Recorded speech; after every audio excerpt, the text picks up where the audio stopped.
Hello everyone, a very good morning to all of you and welcome to my channel Indian Constitution। तो आज हम लोग पढ़ने वाले हैं राइट टू इंफॉर्मेशन एक्ट 2005 के बारे में और इसके साथ ही हम लोग डिस्कस करेंगे right to information amendment act 2019। तो स्टार्ट करते हैं हम इसको। सबसे पहले हिस्ट्री जान लेते हैं, इसकी हिस्ट्री क्या रही है। तो सूचना का अधिकार अधिनियम ये एक ऐसा अधिकार है, एक ऐसा राइट है जो जब अंग्रेजी शासन था हमारे देश में तब भी यहाँ हमारे देश के जो क्रांतिकारी थे या फिर हमारे देश में जो भी उस वक्त जो नेता थे, जो भी जो व्यक्ति थे जो थोड़े नॉलेजेबल थे, तो उनको ऐसा लगने लगा था कि अंग्रेजी शासन जो है उसको उसमें थोड़ी सी ट्रांसपेरेंसी लानी चाहिए। उनको कुछ ऐसी चीजें, अगर उन्हें शासन में सहभागिता यानी पार्टिसिपेशन की बात हो रही है तो फिर उन्हें जो शासन है, जो भी गवर्नेंस है, उसमें अगर पार्टिसिपेट वो कर रहे हैं तो चीजें छुपानी नहीं चाहिए। तो इस तरह की जब मांग उठने लगी तो तब जाकर अंग्रेजी शासन ने एक शासकीय गोपनीयता अधिनियम 1923 एक पारित किया था। इसमें उन्होंने ये कहा था, कुछ बातें जो इन्होंने कहा था कि अगर गवर्नमेंट है, शासन चला रही है, तो यहाँ पर वो हर बात सिटीजन्स को नहीं बता सकती है। लेकिन इसमें इस एक्ट में इन्होंने शासकीय गुप्त बात क्या है इसको इन्होंने यहाँ पर क्लियर नहीं किया है। ठीक है, तो यहाँ जो लोग थे उस वक्त, हमारे इंडियंस जो थे, उनको ये बात पसंद नहीं आती है और उस टाइम से ही ये स्टार्ट हो जाता है कि इस एक्ट में जो शासकीय गोपनीयता अधिनियम है 1923, इसमें ये जो शासकीय गुप्त बात शब्द है इसका मतलब क्या है इसको डिफाइन करना चाहिए, क्योंकि इस एक्ट में भी इसको डिफाइन नहीं किया गया था। इसके बाद इसी तरह से चलता रहता है। 1947 में भारत आजाद हो जाता है और आफ्टर इंडिपेंडेंस जब भारत का संविधान बनता है, लेकिन इस एक्ट को भी हमारे कॉन्स्टिट्यूशन 1935 के एक्ट के साथ ही शामिल कर लिया गया था। उसके बाद भी जो भी शासकीय गुप्त बात ये जो शब्द है इसको यहाँ तब भी क्लैरिफाई नहीं किया गया था और चीजें छुपाई जाती रहीं। इसके बाद 1975 में एक केस आता है राजनारायण बनाम उत्तर प्रदेश। तो ये राजनारायण वही हैं जिन्होंने इंदिरा गांधी के अगेंस्ट जो इलेक्शन लड़ा था। और तो इस केस में ये सुप्रीम कोर्ट ये कहता है कि आर्टिकल 19 के क्लॉज 1A में अभिव्यक्ति की आजादी में ही सूचना का अधिकार निहित है। यहाँ इन्होंने अलग से राइट टू इन्फॉर्मेशन की बात नहीं की सुप्रीम कोर्ट ने। उन्होंने ये कहा कि आर्टिकल 19 के क्लॉज 1A में अभिव्यक्ति की आजादी में ही सूचना का अधिकार निहित है। तो यहाँ इन्होंने मान लिया इस बात को, कॉन्स्टिट्यूशन में राइट टू इन्फॉर्मेशन दिया गया है। इसके बाद बात आती है 1982 में द्वितीय प्रेस आयोग आता है। तो इसमें ये कहा गया कि 1923 के अधिनियम में शामिल शासकीय गुप्त बात, फिर से वही बात आ जाती है, इस शब्द को समाप्त कर दिया जाए। समाप्त करने की बात करता है ये। और इसके साथ ही जो धारा 5 है, इसका सेक्शन 5 है, इसको भी निरस्त कर दिया जाए। इसके बाद हम देखते हैं कि 1990 में सबसे पहली जो मांग है राइट टू इंफॉर्मेशन की, वो राजस्थान में हुई। ये क्वेश्चंस भी एग्जाम में आते हैं, ये क्वेश्चन आ भी चुका है कई बार। और सबसे पहली जो मांग है सूचना के अधिकार की, राइट टू इंफॉर्मेशन की, वो राजस्थान से उठी थी 1990 में। और अरुणा राय इनकी लीडरशिप में ये हुआ था और इसमें एक जन सुनवाई कार्यक्रम चलाया गया था। ठीक है, नेक्स्ट 1997 में क्या होता है।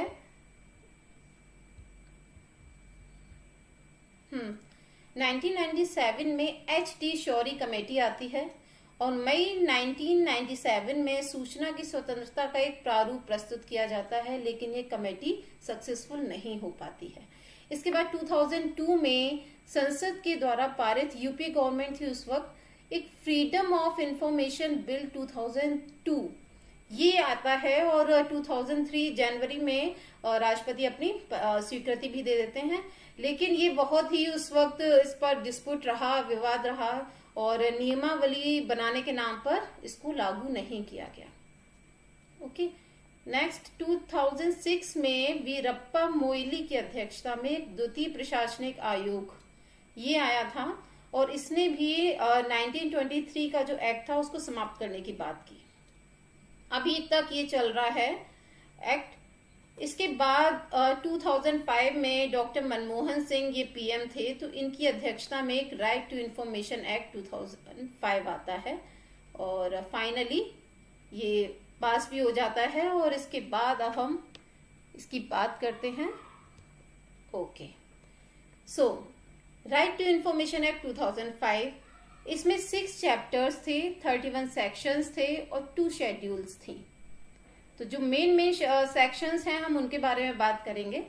सबसे पहला सेक्शन जो है वो कहता है कि short title, extent and commencement, इसमें इसका नाम कब से प्रारंभ होता है इस सब के बारे में बताया गया है। सेक्शन 2 बात करता है डेफिनेशन क्या है राइट टू इंफॉर्मेशन की। एंड थर्ड, सूचना का अधिकार, राइट टू इंफॉर्मेशन क्या है, इसके बारे में बात करता है और कहता है कि जो राइट टू इंफॉर्मेशन है वो देश के हर सिटीजन को मिला हुआ है।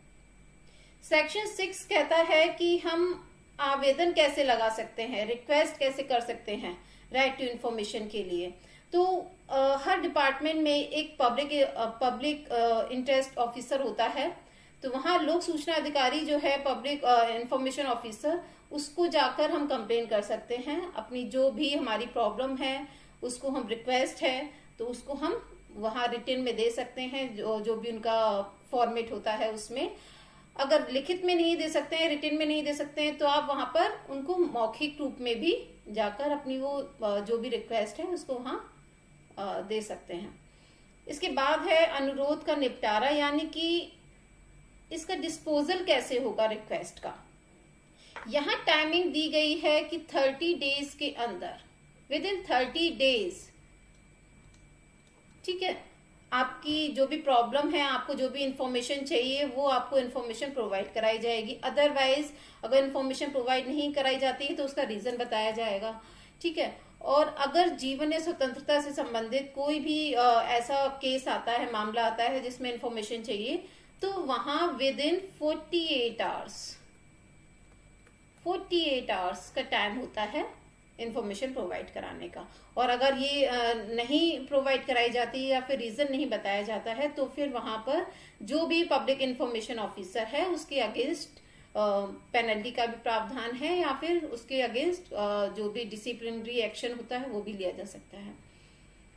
नेक्स्ट सेक्शन 8 कहता है कि सूचना के प्रकट किए जाने से छूट। अब ये छूट किस किस को मिली हुई है, कौन कौन इस एग्जेम्पशन में आता है। तो यहाँ हम कह सकते हैं कि जो भी सेना है, मिलिट्री है, ये इसको एक्सेप्शन मिला हुआ है। इसके साथ ही जितनी भी गुप्तचर संस्थाएं होती हैं, ठीक है, वो भी इसमें नहीं आती हैं, उनको भी एक्सेप्शन मिला हुआ है। ओके, और इसके बाद हम बात करते हैं सेक्शन 12 की, केंद्रीय सूचना आयोग का गठन। तो इसमें ये कहा गया है कि 1+9 मेंबर्स हैं, ठीक है, यानी कि टोटल 10 मेंबर्स होंगे। 10 से ज्यादा मेंबर्स नहीं हो सकते हैं, 10 से कम हो सकते हैं, 10 हो सकते हैं, लेकिन 10 से ज्यादा नहीं होंगे, ठीक है। इसके बाद हम देखते हैं कि पदावधि और सेवा शर्तें क्या होंगी। जो भी चीफ इंफॉर्मेशन ऑफिसर होंगे या फिर जो अदर इंफॉर्मेशन ऑफिसर्स होंगे, उनकी पदावधि और सेवा शर्तें क्या होंगी। तो right to information act, RTI act 2005 ये कहता है कि 5 इयर्स होगा या फिर 65 इयर्स, जो भी पहले हो, ठीक है। बट 2019 के अमेंडमेंट एक्ट में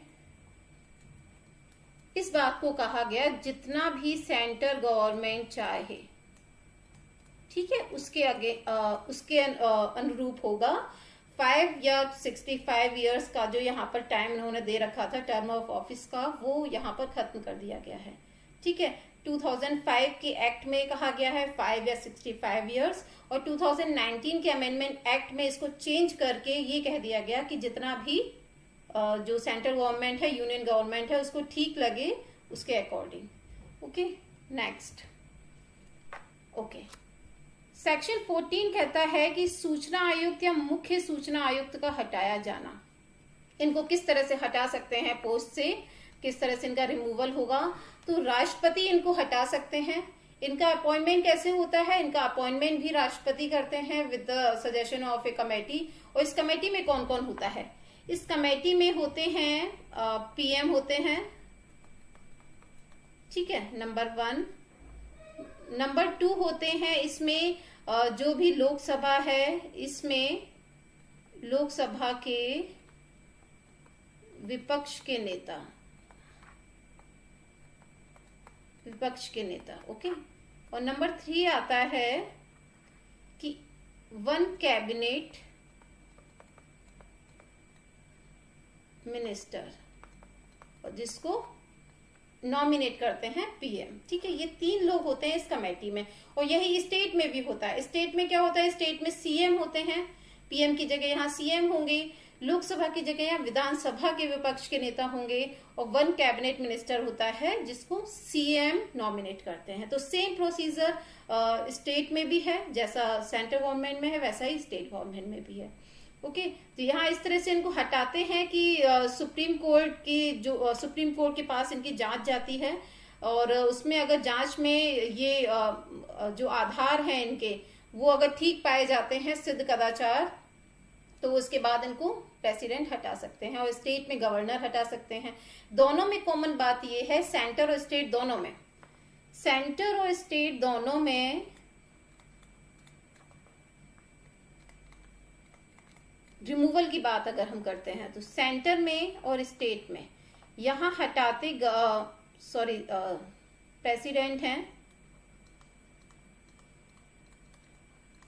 प्रेसिडेंट हैं और इधर स्टेट में गवर्नर इनको रिमूव करते हैं। बट इसमें मेन जो सजेशन है या जो भी जांच है वो किसके सजेशन से होती है? Supreme court. अब ऐसा नहीं है कि अगर स्टेट है तो आप ये सोचे कि स्टेट है तो हाई कोर्ट का सजेशन लेंगे, गवर्नर नहीं। अगर रिमूवल की बात होती है तो सुप्रीम कोर्ट का ही सजेशन लिया जाता है, फिर चाहे वो सेंट्रल इंफॉर्मेशन कमीशन की बात हो या फिर स्टेट इंफॉर्मेशन कमीशन की बात हो, ठीक है। और अगर इन केस जो चीफ इंफॉर्मेशन ऑफिसर है उसके अगेंस्ट ही ये कार्रवाई हो रही है, उसको ही रिमूव करना है, उसको ही हटाना है, तो वो उसमें काम नहीं करेंगे as a chief information officer जिस वक्त उनके ऊपर कार्रवाई चल रही है, ठीक है। उनको अगर सेंटर में है तो प्रेसिडेंट किसी और को वहां पर अपॉइंट कर सकते हैं, और अगर स्टेट में है, चीफ इंफॉर्मेशन ऑफिसर की बात हो रही है, तो वहां गवर्नर किसी और को अपॉइंट कर सकते हैं, ठीक है। वो उस वक्त काम नहीं करेंगे, ठीक है। और इनको रीअपॉइंटमेंट का भी इनका कोई भी प्रोसीजर नहीं होता, ये रीअपॉइंट नहीं हो सकते हैं। इसके साथ ही एक होता है कि ये संसद या विधानमंडल के मेंबर भी नहीं हो सकते हैं, किसी लाभ के पद पर भी नहीं हो सकते हैं। ये सारे इनके लिए बाउंडेशंस हैं। इसके बाद हम बात करते हैं सेक्शन 15 की। सेक्शन 15 कहता है कि स्टेट में जो इंफॉर्मेशन कमीशन होगा उसका कॉन्स्टिट्यूशन किस तरह से होगा। तो सेम है वही जैसा कि मैंने अभी बोला कि 1+9 होंगे यानी 10, इससे ज्यादा नहीं हो सकते हैं, ठीक है। पदावधि और सेवा शर्तें सेक्शन 16, तो इसमें भी वही बात है कि 5 या 65 ईयर्स कहा गया था आरटीआई एक्ट 2005 में, बट 2019 के अमेंडमेंट एक्ट में ये कह दिया गया कि जितना भी सेंट्रल गवर्नमेंट डिसाइड करे। यहाँ स्टेट इंफॉर्मेशन कमीशन है तो ऐसा नहीं है कि स्टेट डिसाइड करेगा, यहाँ पर भी सेंट्रल गवर्नमेंट ही डिसाइड करेगी कि कितने टाइम तक उनको रखा जाना चाहिए, ओके। सेक्शन 17 कहता है कि किस तरह से जो चीफ इंफॉर्मेशन ऑफिसर हैं स्टेट में या फिर अदर इंफॉर्मेशन ऑफिसर्स हैं, तो कमिश्नर्स हैं, उनको किस तरह से हटाया जाना है। तो वही सेम प्रोसेस जो मैंने अभी बताया कि उनको गवर्नर हटा सकते हैं with the suggestion of supreme court, और इनका दोनों का ही जो आधार होता है वो सिद्ध कदाचार होता है। हटाए जाने का जो आधार है वो सिद्ध कदाचार होता है, ओके, ठीक है। सेक्शन 18 कहता है कि क्या क्या पावर्स हैं या फंक्शंस हैं इंफॉर्मेशन कमीशंस के। तो इनको वही राइट्स मिले होते हैं जो सिविल कोर्ट्स को मिले होते हैं। सिविल कोर्ट्स यानी दीवानी न्यायालय, इनके पास ये राइट होता है कि अगर उनको ऐसा लग रहा है कि कहीं से उनके पास कंप्लेन आती है कि जो भी लोक सूचना अधिकारी हैं वो अपना प्रॉपरली काम नहीं कर रहे हैं या इंफॉर्मेशन प्रोवाइड नहीं कराई गई है, तो क्या रीजन हो सकते हैं और किस साक्ष्य को वो बुला सकते हैं वहां, या फिर जो भी फैक्ट्स हैं उनको वो चेकआउट कर सकते हैं, किसी को भी समन जारी कर सकते हैं। तो ये सारी पावर्स इनके पास होती है सिविल कोर्ट्स की तरह। देन सेक्शन 19 कहता है कि अपील किस तरह से की जा सकती है। तो अपील के लिए कुछ नहीं करना है, एक फॉर्मेट होता है इनका, तो उस फॉर्मेट को आपको फिल करके भेजना है, फिल करके देना है जो भी उससे संबंधित डिपार्टमेंट है वहां, लोक सूचना अधिकारी को। अगर वहां आपके केस की आपने जो भी इंफॉर्मेशन मांगी है वो आपको प्रोवाइड नहीं कराई जा रही है विद इन 30 डेज, ठीक है, तो उसका रीजन बताया जाना चाहिए। ठीक है, अगर वो अपील जो आपने की है या जो भी आपने इंफॉर्मेशन मांगी है वो उस डिपार्टमेंट से रिलेटेड ना होकर किसी और डिपार्टमेंट से रिलेटेड है, तो उस जो पब्लिक इंफॉर्मेशन ऑफिसर है उसकी ड्यूटी है कि वो संबंधित डिपार्टमेंट में उसको आपकी जो भी अपील है उसको वहां भेजे विद इन 5 डेज, और इसके बाद आपको इंफॉर्मेशन प्रोवाइड कराई जानी चाहिए। ठीक है, और जीवन स्वतंत्रता की बात हो तो वहां 48 आवर्स का टाइम है, जो अभी बता दिया मैंने पहले ही।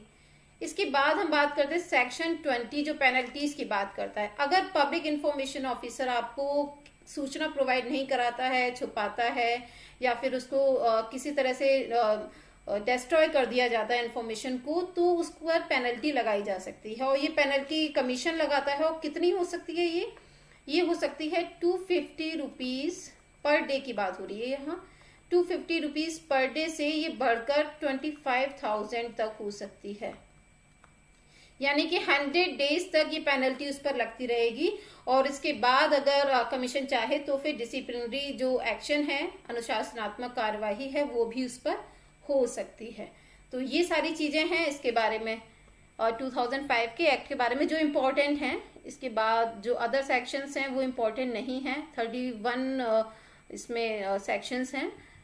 नेक्स्ट हम बात करते हैं कि जो भी अमेंडमेंट हुआ है 2019 में, इसके बाद बारे में थोड़ा सा डिस्कस करते हैं कि जो इम्पोर्टेंट इसके पॉइंट्स हैं वो ये हैं कि राइट टू इन्फॉर्मेशन एक्ट 2005 के अनुसार जो चीफ इन्फॉर्मेशन ऑफिसर्स हैं और सूचना जो आयुक्त हैं उनका कार्यकाल 5 वर्षों का होता है। लेकिन जो संशोधन किया गया है इसमें ये कहा गया है कि मुख्य सूचना आयुक्त और सूचना आयुक्तों का जो कार्यकाल है वो केंद्र सरकार के द्वारा डिसाइड किया जाएगा। ये इसमें एक मेजर चेंज किया गया था। इसके बाद दूसरा पॉइंट ये कहता है कि नए विधेयक के तहत केंद्र और राज्य स्तर पर मुख्य सूचना आयुक्त और सूचना आयुक्तों के जो वेतन भत्ते और अन्य रोजगार की शर्तें हैं ये केंद्र सरकार ही तय करेगी, फिर चाहे वो स्टेट की बात हो या फिर सेंट्रल गवर्नमेंट में हो। नेक्स्ट पॉइंट ये कहता है कि सूचना का अधिकार अधिनियम 2005 ये कहता है कि यदि मुख्य सूचना आयुक्त या फिर अदर जो सूचना आयुक्त हैं पद पर नियुक्त होते समय उम्मीदवार अगर किसी सरकारी नौकरी की पेंशन, यानी कि अगर वो पहले से किसी सरकारी नौकरी में थे, जॉब में थे और उसकी पेंशन उनको मिल रही है, या फिर अदर जो सेवानिवृत्ति के आफ्टर और सर्विस जो उनको लाभ मिल रहे हैं, तो उस लाभ के बराबर राशि उनके सैलरी में से कट कर दी जाएगी। ठीक है, ये भी इसमें कहा गया है। लेकिन इस नए ये 2005 के एक्ट में कहा गया है, लेकिन इस नए संशोधन में इस प्रावधान को समाप्त कर दिया गया है। पहले ये था कि उनको किसी तरह के लाभ के पद पर नहीं होना है, और अगर कोई लाभ उनको मिल रहा है, किसी तरह की पेंशन या फिर अदर सेवानिवृत्ति के लाभ मिल रहे हैं, तो उतनी राशि वेतन में से काट लेंगे। लेकिन इस जो संशोधन में 2019 में इस प्रावधान को खत्म कर दिया गया है। तो ये 2019 के जो इंफॉर्मेशन अमेंडमेंट बिल था, इसमें कुछ मेजर जो चेंज थे वो हो गए हैं। सो आज के लिए बस इतना ही रखते हैं। So thank you so much and keep watching my videos and subscribe also. Thank you so much, bye bye.